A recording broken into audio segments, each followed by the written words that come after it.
Hey there, we're here to show you how to photograph your child or subject or yourself for the flower angel photo so that we can create some magical images together.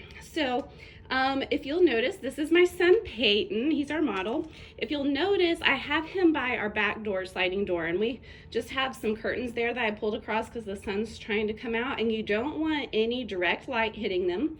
Notice that I have no lamps on or any other light on because you don't want the light from the warmness of the lights or the lamps to cast a warm shadow. We just want the natural light coming in. Okay, and notice he's kind of at a 45-degree angle to the window. So you want the light to kind of hit from the top of their head diagonally across the left side of their body. Now, if you can only fit them on the right side where the light hits on the right, that's okay. I can flip them in Photoshop. But it saves me a step if it is possible for the light to shoot at a 45-degree angle across his body. Okay, now notice that his these PJs are really big, so you want to make sure you can see their footsies, their hands turned down if possible. Now, if you have really little ones, it's okay if it's not perfect. It's still going to look cute, okay?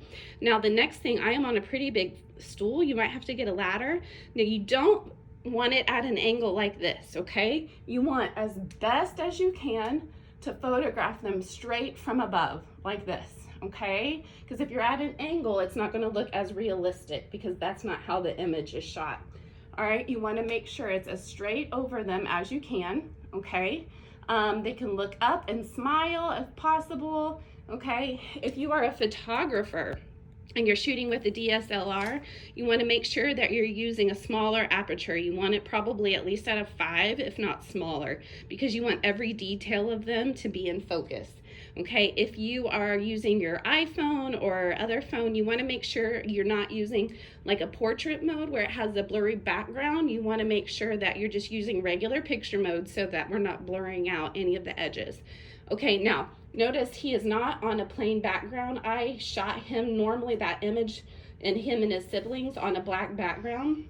If you have a dark blanket, whether it's charcoal or gray or navy, something dark, that would be ideal to lay underneath them. It just makes it easier for me when I pull them into Photoshop.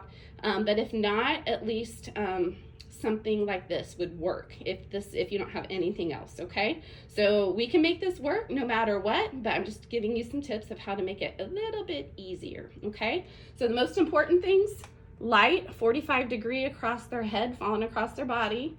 All right, natural light if possible. Okay, no yellow lights on. Shoot straight from above them. Okay, it doesn't matter what orientation your phone is, as long as they fit, because I'll flip them to make them fit in Photoshop. All right, so let us know if you have any questions.